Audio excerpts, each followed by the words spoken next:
Internet damage report, faceless one, reporting here. It's a lot going on. Too much to actually talk about. I know that these two are connected, and they're trying to play off in our face and say they're not connected. There's too much evidence out here. They was at same places. The man that blew himself up, Matthew, he wrote a note about New Orleans. So, yeah, it's too much going on. And the media is trying to lie to us. They keep trying to lie to us, and I don't understand that. Like, we have clear eyes. We see this. We see the stuff that's going on out here. We see it. That's the reason why they're trying to take TikTok away. Because we're too connected. We see everything. We're able to see everything. Can't nobody really lie no more. Can't nobody lie about anything anymore. Because we can actually look it up. If it's on digital, if it got caught on camera, if it's a paper trail, we can look it up. Y'all don't understand how much the coronavirus made people into investigators. Interesting. How all this stuff is lining up. What do you think? I told the guys downstairs, you know, I jokingly said this to my wife the day that I got that email, because I read the email to her.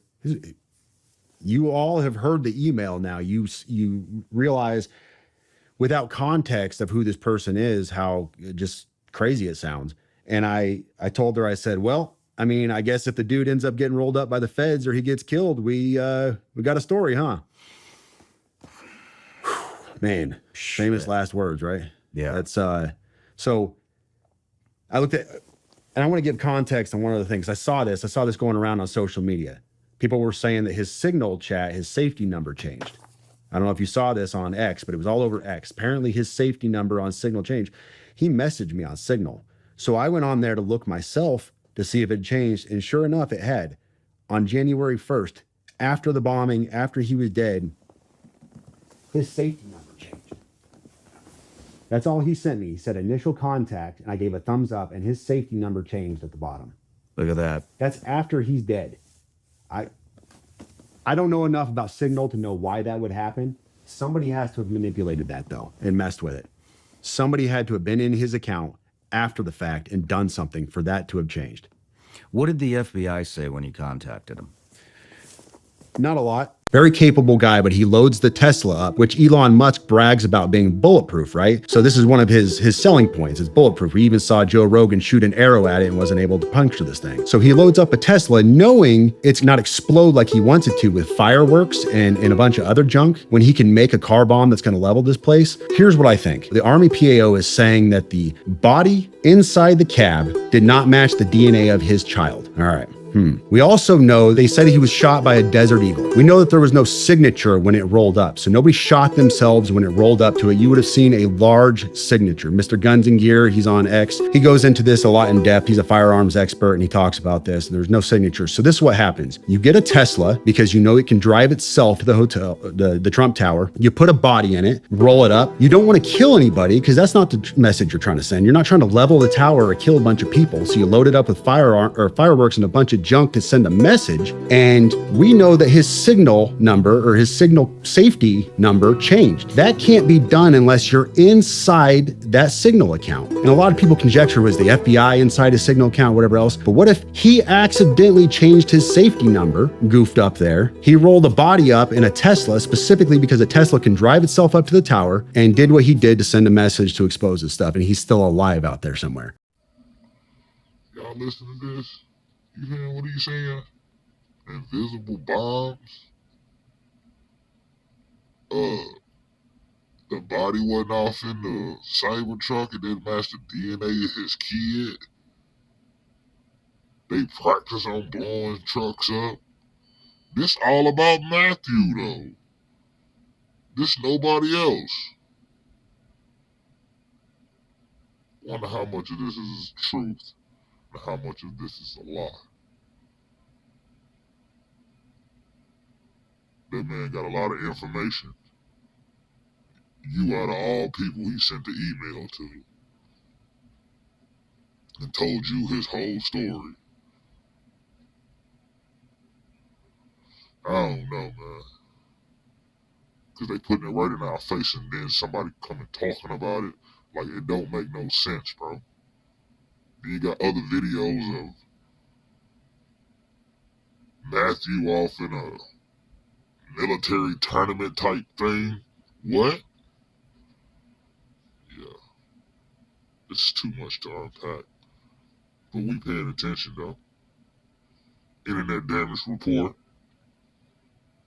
Reporting live. Faceless one. Pay attention. People get together. Like I said in the last video, get together. Pay attention. Let's get to this next video. Most recently, we've been involved in West North Carolina a great deal. And we had some confirmed reporting through two solid sources. And this is where I have to be very iffy. And I told him in the car, and he can tell you offline, I cannot say this on the air, but we had two solid sources, one south of the border and then one from an element within our own government that confirmed independently of each other that some Iranian-made man pads, so surface-to-air missiles, had come across the border.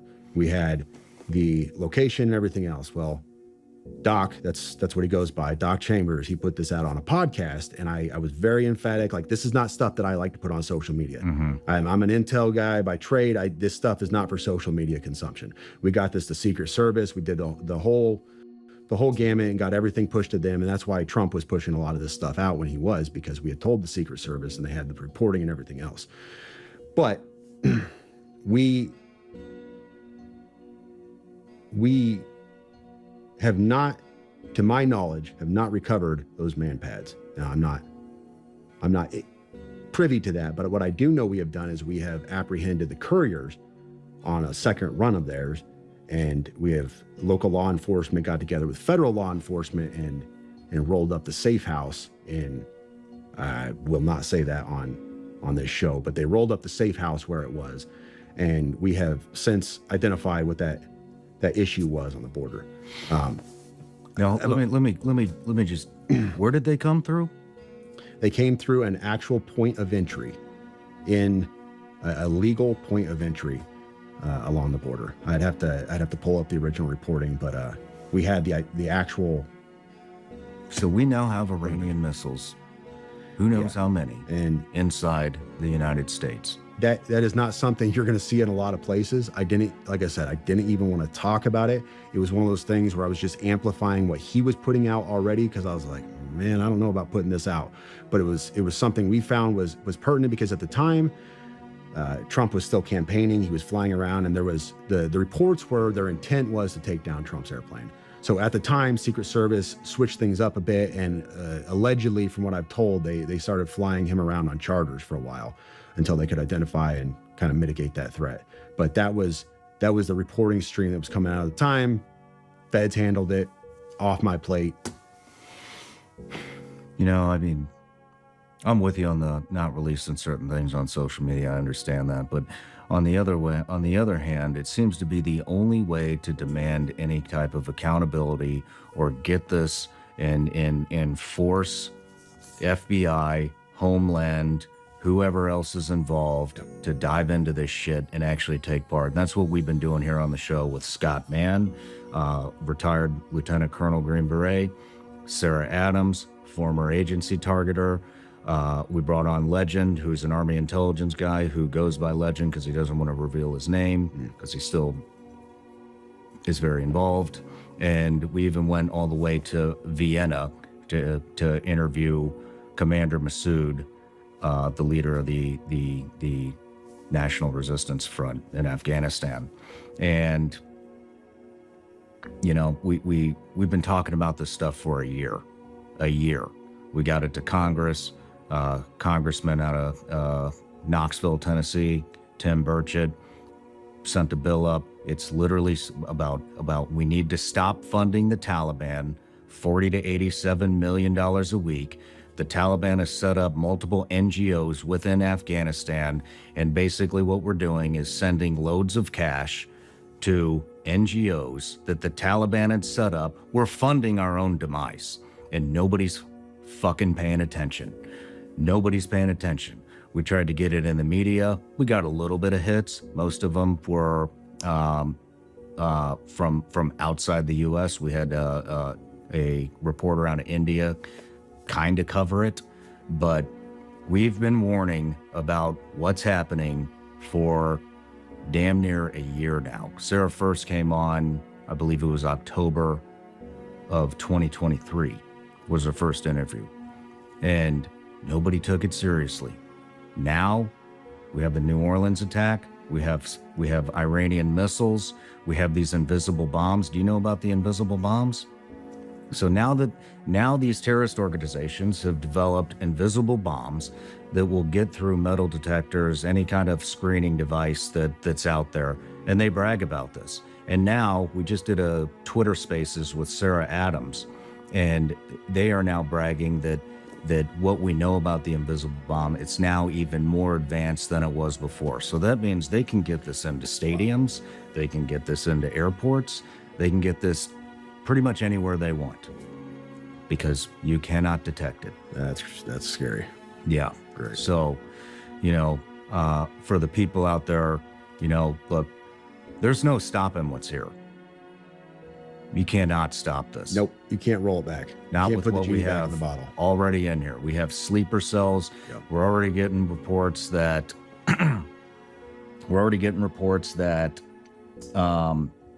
I just lost my train of thought.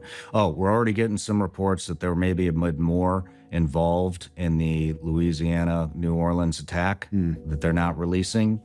We also, I'll tell you this, there's a group of people flying around and basically briefing up different departments, governors about what's coming, how to deal with it in their communities. There are deputies in New Orleans who put in requests for training on how to take care of a threat like this, and those fucking requests were denied. They were denied. And so what I basically want to say is it's going to be a bloody 2025. I think that's very obvious. And so for those of you that are looking for something to do and if finally come to the realization that our government is failing us, here's what you need to do. You need to get with your local communities. You need to, especially schools. Schools are very vulnerable, no matter how many active shooters we have in the schools. The infrastructure that's been put in, which is minimal to none, a lot of schools still have none.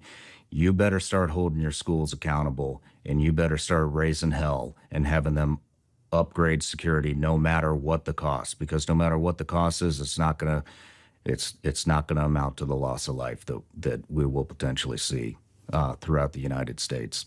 And start calling your congressmen. Get these guys to do something. Yeah. Start calling your senators. Get these guys to do something. They have been warned for over a year that this is coming, and nobody wants to take it seriously. Nobody wants to take it seriously. We contacted the House. Y'all hear what this man saying? This man saying we got Iranian bombs over here. All the people that snuck over the border. Trump know about this. Man, that's a lot to unpack. It's a lot to unpack. They got invisible bombs. What type of shit? What the fuck is actually going on in America now, bro? This shit make you not even want to trust you. I hate to say it, the military. Ever since Buddy burnt himself up, there's been incident after incident after incident after incident with the military, with people of the U.S. military. I don't know how much people paying attention, but Too many coincidences going on when it comes to the U.S. military. What? How much intel do you know? What the fuck do you know? How much of shit do you know that you don't want to bring to social media? Because you said you don't like to talk about this shit on social media, but obviously you went to somebody's fucking podcast and you was talking about the shit on fucking social media. Because the shit is all over social media. So what the fuck is you actually talking about and what the fuck is actually going on? Don't let these people lie to y'all, man. It's too much going on, and too many people know about it, and too many people lying about shit. It's your boy Faceless One. I'm on it. Now, they don't just have surveillance of the Cybertruck driver's route. This crash out also wrote a note. Check it out. He says, fellow service members, veterans, and all Americans, time to wake up. We are being led by weak and feckless leadership who only serve to enrich themselves. We are the United States of America, the best country, people to ever exist. But right now, we are terminally ill and headed towards collapse. This was not a terrorist attack, it was a wake-up call. Americans only pay attention to spectacles and violence. What better way to get my point across than a stunt with fireworks and explosives? Why did I personally do it now? I need to cleanse my mind of the brothers I've lost and relieve myself of the burden of the lives I took. He goes on to explain a variety of other grievances and issues, some political, some personal, a variety of other things which we will do our best to release very quickly here. And if you didn't know, he's also tied to the situation on Bourbon Street. From what he wrote in that note, it sounds like it's a group of them. So if you live in the U.S., be safe and always check out your surroundings whenever you go out, especially when you go out with your little one. This year is starting off pretty wild, so keep your eyes open. And to you, if you can legally carry, do not leave it at home. I feel like police officers be lying to us just to, obtain the job that they're trying to do at the time. I could say that. I don't know if that's a word to say right there, but yeah. I feel like they be lying. Like, the way he was up on the stand, talking, presenting to the people, telling the people about what was going on. It's a lot of stuff that he probably did know, but he didn't want to say the shit. And that shit fucking get on my nerves because I know these motherfuckers be knowing way more than what the fuck they know. The situation sounds like the Maxwell situation when he burnt himself up. He had a manifesto talking about collapse of the economy. Like, I remember all this. I remember because I used to follow it. I used to watch it. Like, what's going on? Made videos about it. Nobody really paid attention. I actually made a video about the manifesto and somebody said that I was reaching. I don't understand how I'm reaching whenever I'm just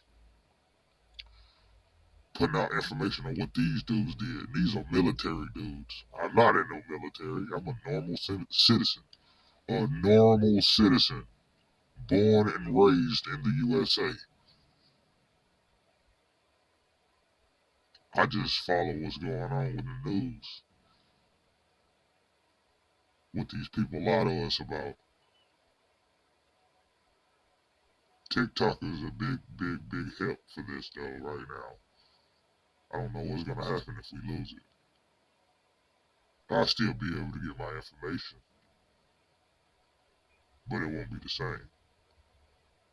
But I just know that they do a lot of lying to us. This situation sounds like the Max Buddy burnt himself up in front of the building situation. I don't know what else to call it because I can't pronounce his last name. But yeah, he had a manifesto. All these dudes is doing is have manifestos. Come on, man. What the fuck is going on in America? What the fuck is going on in the U.S. military? These are the questions that I'm asking. I know the people want to know. So what the fuck is going on? You're not going to believe this. You're not going to believe this. Stay with me for a few seconds here.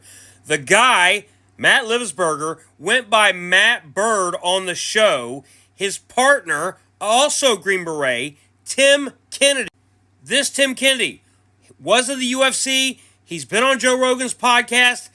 Not only that, they won the show. This is 12 years ago on a reality show. They won the show as Green Berets. They dominated the show. So yes, they are saying that this guy, not just Kennedy, but Matt Bird, was special ops, Jack Ryan, all those things that they talk about on the Sean Ryan show. You've got to watch that podcast. It's wild. So Matthew Bird went on a military show, top towers type shit. I don't know.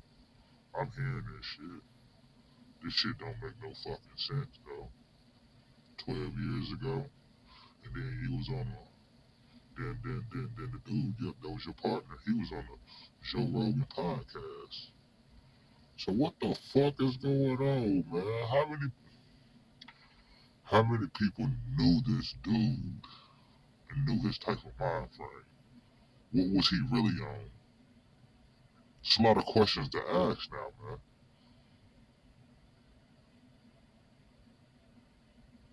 It's a lot of questions to ask, man. And somebody need to be spitting out some answers. Because, man, what the hell is going on in the United States of America? This is America. We need some goddamn answers. Some bitches. Stop fucking playing with us, man. Tell us what the fuck is going on. I really don't know what to say about what's going on. I'm watching it unfold as everybody else is. Sound like the United States have been infiltrated under the Biden administration. I'm just gonna say it like that. I really don't know what else to say. There's a lot of other stuff going on. I got a few more videos. I just know that people need to come together. People really, really need to come together. It's time. Because if any of this, half of this, whatever's going on is true, we have been infiltrated. There's nothing else to say about it. We have been infiltrated. Like and subscribe to my channel, Internet Damage Report. They fucking up the internet with this shit. They really fucking up the internet. And when I say they fucking up the internet, I mean they really, really having a lot of information out there that's probably false. Some of it might be true. I don't know. I'm just following and I'm putting out the stuff that I see. So it is what it is. I'm gonna end this by saying I'm gonna put these other videos in here. A couple of them about the pipe bomb situations. And a couple more other things. These are the things that caught my attention on TikTok. There'll be more videos, but I gotta screen record and do all that, and I ain't got time for all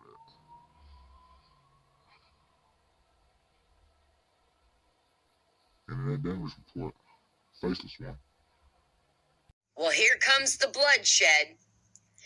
We have breaking news out of Washington, D.C. Metropolitan Police Department responded to a shooting at the 1500 block of Harry Thomas Way in Northeast D.C. at 8:18 p.m. The 5th District officers arrived at the scene and located an adult male and adult female conscious and breathing.